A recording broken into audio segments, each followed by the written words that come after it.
I'm Johnny, and in February of 2023, I flew around the world in just 5 days, stopping in 8 countries on 9 different flights. So far, in the past few episodes, we flew from San Francisco to Chicago, then to Tokyo, and on to Kuala Lumpur, and Singapore to Abu Dhabi, and now Paris. Follow me on this journey and see where we will visit next. Alright, so let's talk about the next trip that we're going to take. So the next flight is going to be from Paris to Amsterdam. It's going to be a short flight.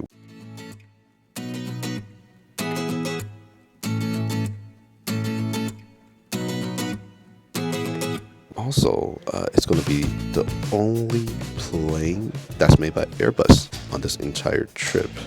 It's going to be an A321.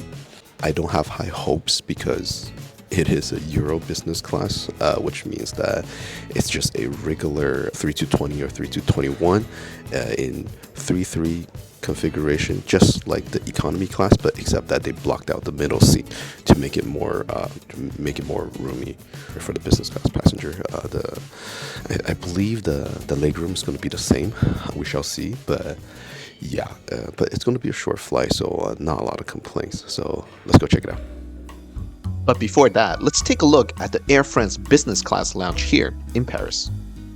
That's right, it's only fitting that we're flying Air France when we're actually in France. I didn't know what to expect for the lounge, but I was pleasantly surprised by how open and bright it was. While it was quite busy in the morning, it has plenty of seats and dining areas. But you know what?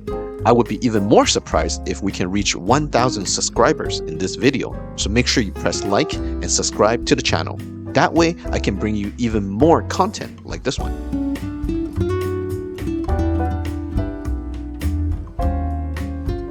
Alright, it's time to board our plane, flight 1640 from Paris to Amsterdam.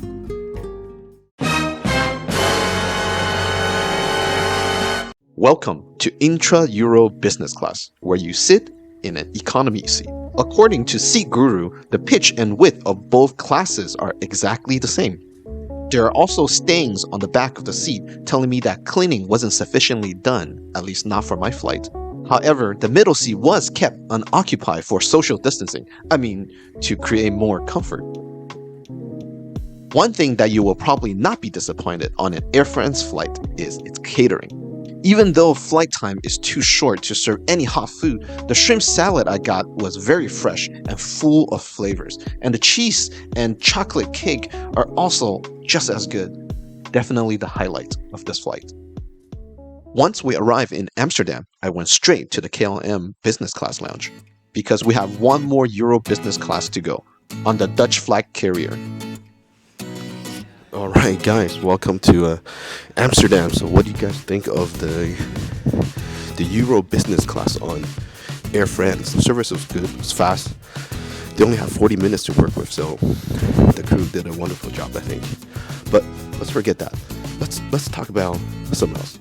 Alright, so the other thing I want to talk about is actually the lounge that I'm at. This is the KLM Business Class lounge, number 52, located near Gate F here in Amsterdam. And God, this lounge is massive, and it's got so much character. Calling it a lounge for a traveler is probably an understatement. The 2-story space that we're in now is more of an art gallery for KLM. Being the world's oldest airline in operation, they get to show off their 100+ years of history through KLM branded artwork and, of course, their model planes.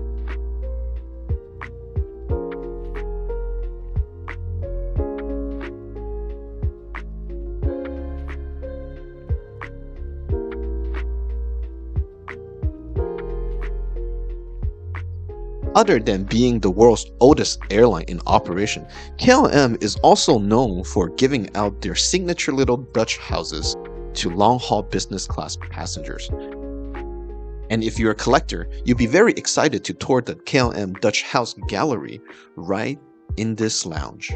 While I'm not a collector of anything other than points, they do look pretty neat, and I look forward to flying with KLM in the future to get mine.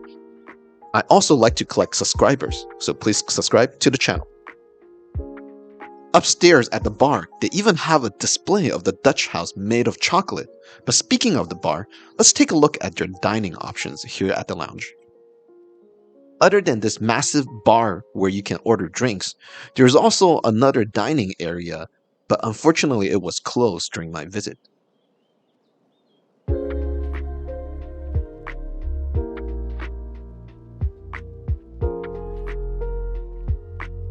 Let's move downstairs. There's a buffet area with some good food options, salads, hummus, and bread, and they all look very healthy.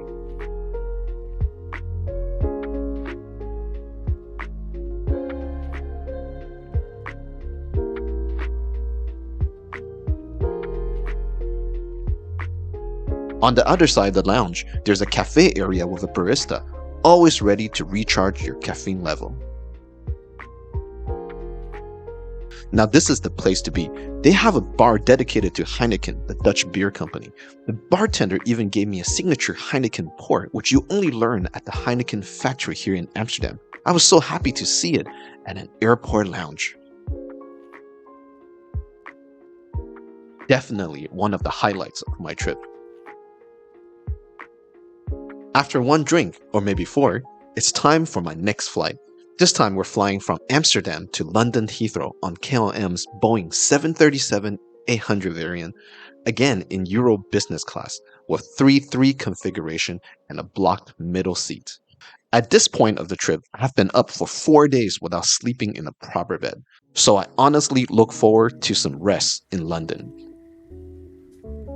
The onboard experience of my flight KL1033 is more or less the same as the one we just took on Air France, and the cabin crew actually made a public announcement that we're not allowed to film on board, so unfortunately, I had to put away the camera.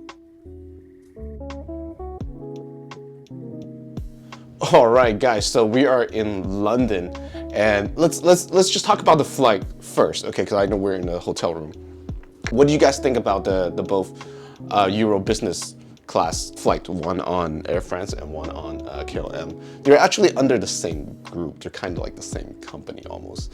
Service was good. The food was actually exceptionally good. Tomorrow we will take our last flight from Heathrow to San Francisco. And make sure you come back, like the channel, subscribe. See you there.